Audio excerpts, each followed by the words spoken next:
Hello, folks, and welcome to a review and thoughts on. Um,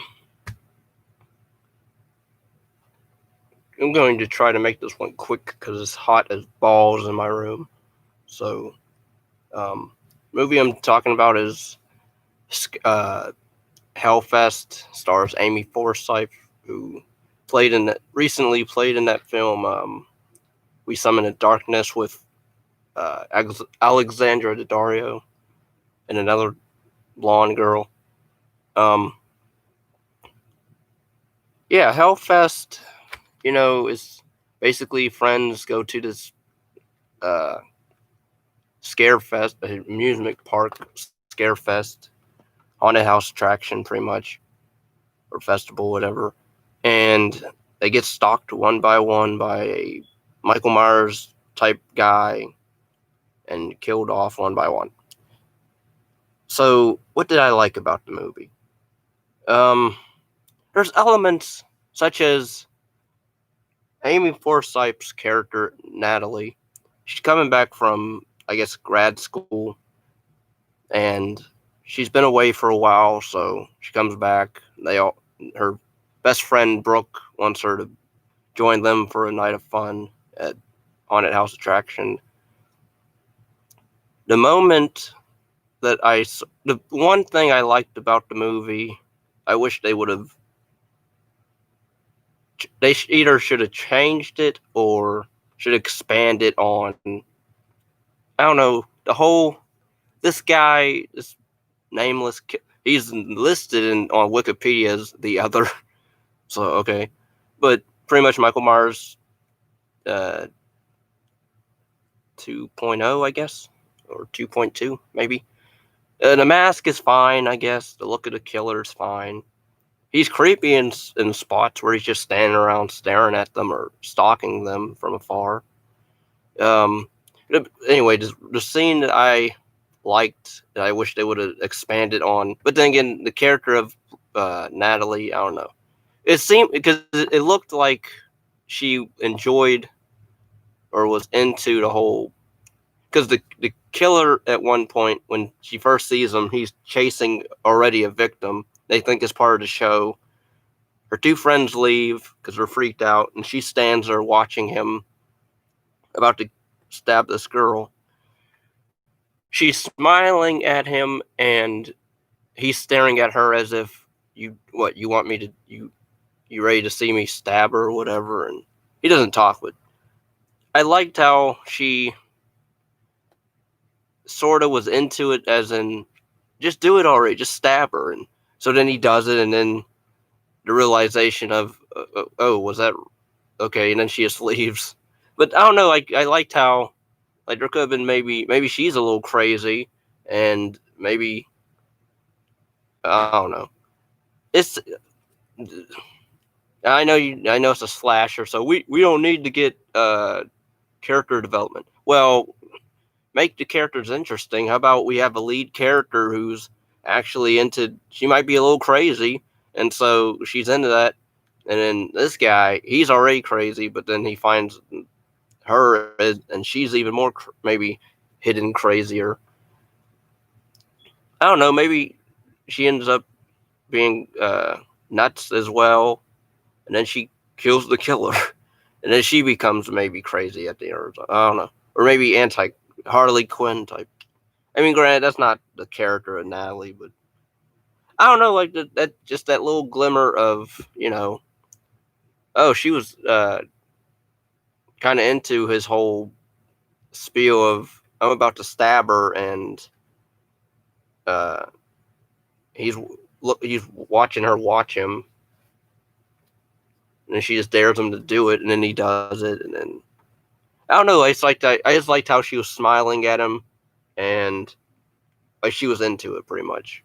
I think we should have got like a deeper character with that. Granted, like I do like the friendship between her and Brooke. You get the gist that they're really, really best friends, very close sisters. Like, and then of course later on she decides, let's just go to Paris or something, and so they make plans to go to Paris. But anyway, the kills in this movie aren't really anything to write home about. I mean, the first kill is the only good kill in the movie. Is where the killer literally like hits the guy in his throat, and then he whack a balls him, or whatever that game is where you have the hammer, you have to hit the thing, and then it goes all the way up, whatever that's called. He does that on the guy's head, and which is pretty cool. And then the rest of the kills are either stabbed to the stomachs, or that's it. Really, there's only the guy that's interested in Natalie, and then her three friends. Okay, 4 people die in total in this movie. Only really the second kill was fine, I guess. I mean, it's a needle to the eye, I guess. That's squirming, makes you squirm a little bit, I guess. But I don't know. I can sort of take it or leave it. The other kills of the girl, of the hyperactive, scary, or gothic girl, kind of, or rockin'. I guess she's kind of rock and roll type, or heavy metal. I don't know.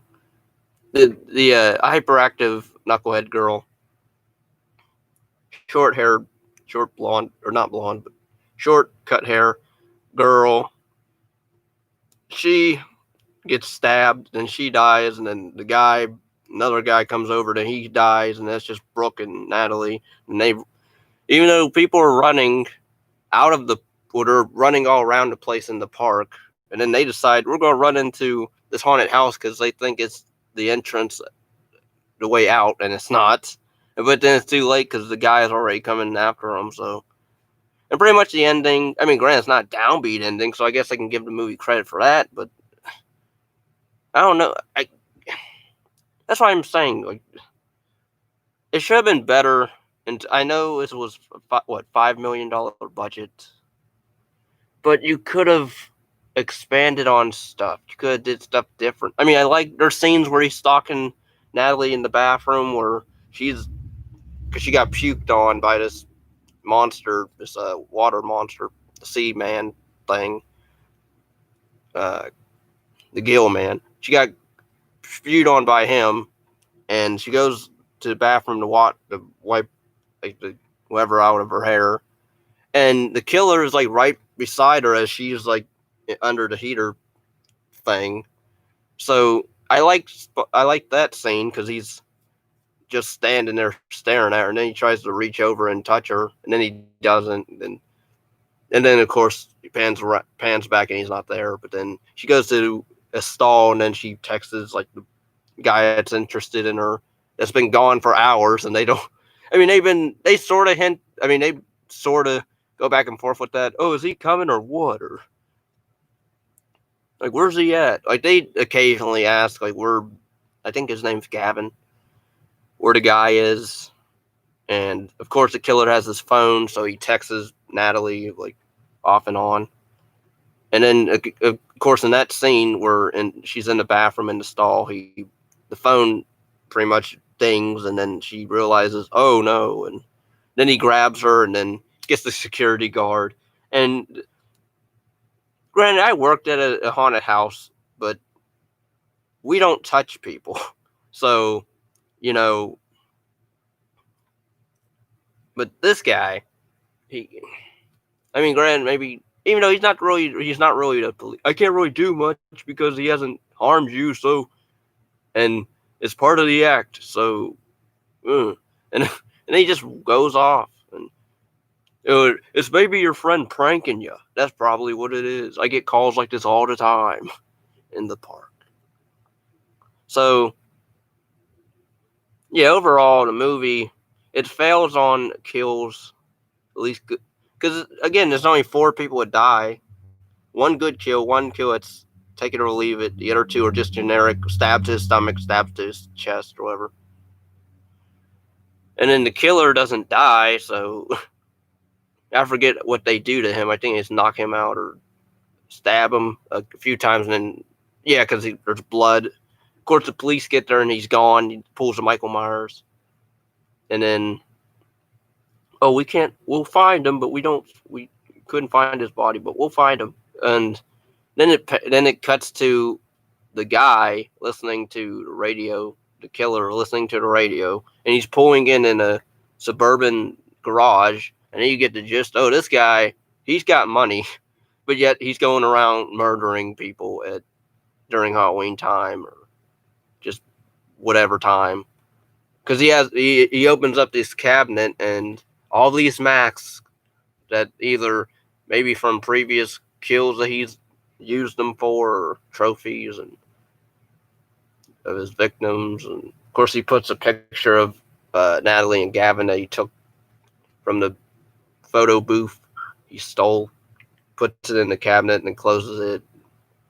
Then at first, when I first saw this, I was like, oh, he's invading somebody's house, because then it shows him going to and walking into a living room, and we never see this guy's face, just so you know, but he walks into the living room, the little girl's sleeping, and then she wakes up, and then she's like, Daddy, and then you realize, oh, that's his daughter, and she has a murderous dad who kills people, and she's unaware of it, and because she's a kid, so, but I'm like, where's the mom at? Maybe she's working late or something, or.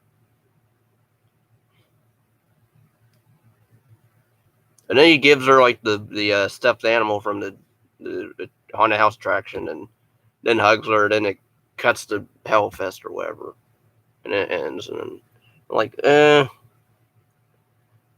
don't know what it's trying to say there. I don't know if it's trying to be social commentary on something with that or what. Yeah.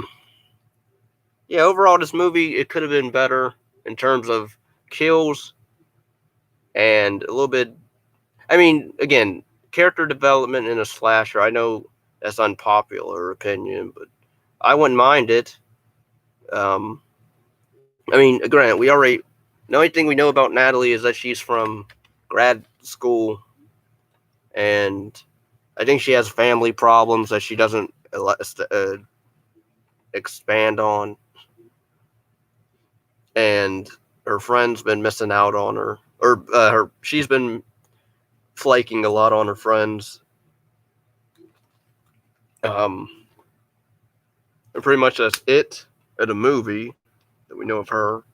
The other characters don't really know much about them that I remember. But yeah, overall, that's my thoughts on Hellfest. It's a time waster at best. When I first saw this, I was like, I'm into it. But then, watching again, they should just, I don't know, do something different with. I mean, again, I liked he was stalking her, so the scenes where he's stalking her was fine. The scenes where they're going through haunted houses spots are fine or fun. They're pretty fun. This reminds me of when I go to a haunted house. When I worked there, it is fun to scare people, especially black people. But yeah, overall, the movie's just a time waster. Again, no bad acting at all from anybody really. Oh, Tony Todd makes a cameo appearance in it. Although I don't know, I would have liked it if they just used his voice throughout the attraction, like have him as the announcer, voice narrator thing, or whatever he was. Wherever they were using that voice, I think that was his voice throughout some of those rides or the park. So I don't really think you really need to should have had him in it necessarily. Just have him do a voiceover. Have some other guy. I don't know why not Kane Hodder, but then what else?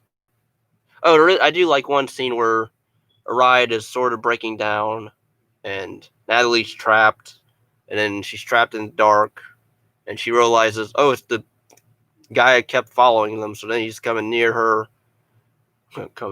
He's walking towards her, and then he gets closer and closer, and then it cuts away, and then it shows her when she comes out to ride. Then it shows multiple guys that have the same killer mask, And then so everything's relaxed at first because they think, oh, it's just part of the ride. They get in with one of them gets in a ride with a lone passenger or whatever. So, but that scene was fine with again the ride breaking down. That was tense. But yeah, it could have been better. I know it's a $5 million budget, but I think this movie flopped. It didn't really. I think it only made like 18 million back, or 11 million back. So I don't know. I don't even know how you would do a sequel to this. Even if you need, I don't even think you would or need to do a sequel to this because I mean, unless he's gonna go after Natalie and Brooke, but then I'm like, how would he know where they are unless he's? But then I guess maybe he can be stalking just a set of new girls or girls and guys or whatever. I mean, I guess can do that, but then that's just a Halloween thing. But I'll watch this over the first Halloween. I know that's a blasphemy opinion, or thing to say, but I don't know. I never got into the original Halloween, so I like part 2 more than the first one. I like what they did with it. This movie is trying to mimic elements of Halloween, and granted, in that movie, some stuff is done somewhat better, but then I don't know. This one was, I don't know. That's all I just keep saying. I don't know. So yeah, I'll be back with more reviews. Like, comment, subscribe, share, please. Or not even you don't really have to share. If you want to, you can. But please hit a like. Helps me out a lot. Hit the notification bell at the bottom. And till next time, take care and peace and love.